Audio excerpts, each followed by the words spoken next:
Julius Caesar's assassination in 44 BC, Rome controlled most of Western Europe and North Africa. It had defeated Carthage a century earlier, making it the Mediterranean world's lone superpower. Caesar's eventual successor was his great-nephew Octavian, who was renamed Augustus and crowned Rome's first imperator, or emperor. Under Augustus, the Roman road network expanded to reach the farthest corners of the empire. And with the highways paved, it was time to build new destinations. Under Augustus, we can see popping up everywhere Roman-style cities equipped with a forum, with a theater, with an amphitheater, with a basilica, and all of the other markers of what made a Roman city. To the recently conquered natives of the provinces, the new cities were a powerful endorsement of the Roman way of life. People would flock to the new cities, these urban centers, which were symbols of civilization, a higher standard of living, incredible jobs. That's where the money resided, and people would go, as today, will go where the jobs are. And ultimately, the people in these conquered nations would really embrace these Roman ideas. The Roman city itself was the greatest image-creating device, I believe, that the Romans had.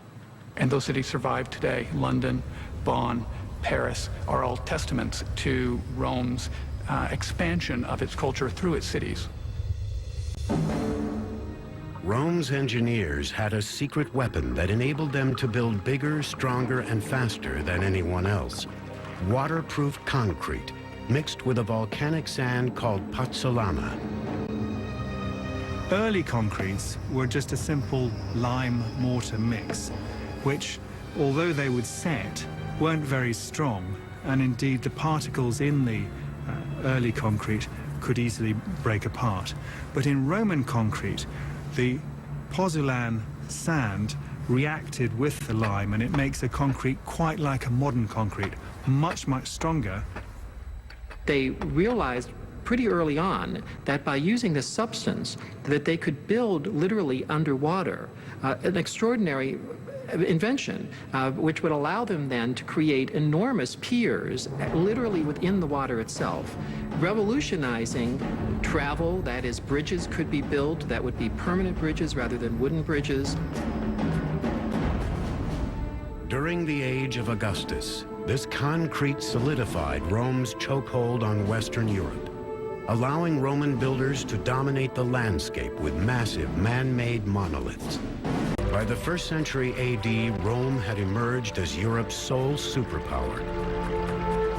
And as the Romans expanded their empire outward, they also looked inward and used their superior engineering skills to improve the quality of life within the walls of the capital city. Of all the achievements of Rome's engineers, none were as life-altering as running water. Rome's system of water distribution was a quantum leap to anything which had come before it.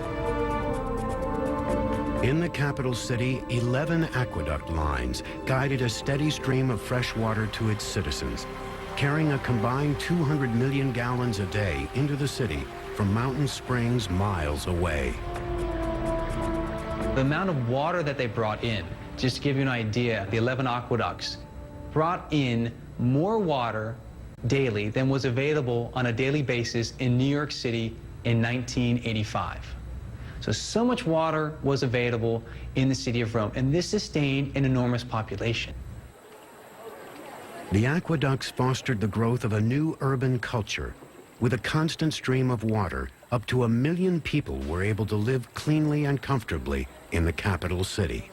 And it's the water from the aqueducts which can flush out the human filth and keep your city clean. This is another reason why the Romans think that they're superior. It's because they're cleaner than everybody else. No single emperor can claim credit for the success of the aqueducts. They were built over the course of several centuries. But it it was the disfigured, stuttering Emperor Claudius who arguably had the greatest impact on Rome's water supply. Before he assumed power, Claudius had been a royal laughingstock who was considered an invalid and even hidden from the public eye. Claudius had a stutter, we hear. He had a little bit of a limp. He was hard of hearing. So people didn't really know what to do with Claudius. In spite of his shortcomings, Claudius was cunning enough to seize power when an unlikely opportunity presented itself. In 41 AD, most of the royal family was murdered to avenge the bloody reign of Claudius's nephew, Caligula. But Claudius was spared after he was found cowering behind a curtain. With his life hanging in the balance, he managed to bribe Rome's Praetorian guards into proclaiming him emperor. His timely bribe would change the course of Roman history. Once he became emperor, he seems to have ruled in many ways, at least by our standards, well. He clearly was not a stupid man.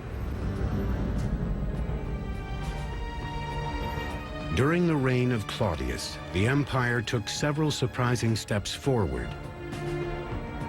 On the frontier, his legions conquered Britannia, something even Julius Caesar failed to do.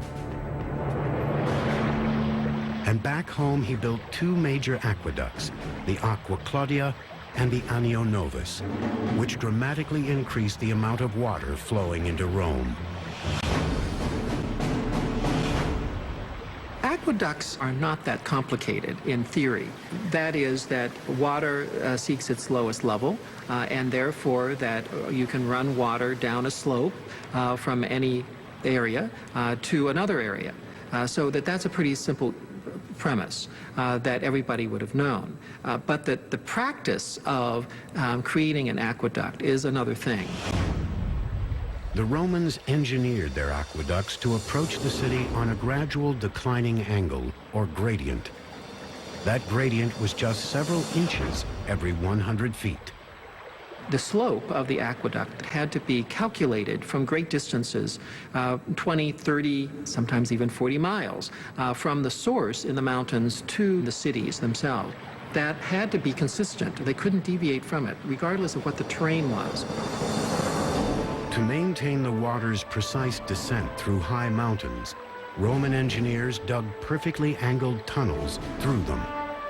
When the pipelines reached low valleys, they were elevated on stone walls. If the walls needed to be higher than 6.5 feet off the ground, the Romans saved building materials while still adding strength by perfecting an ancient engineering concept, the arch. The arch revolutionized architecture in the ancient world by permitting far greater spans than had been allowable before.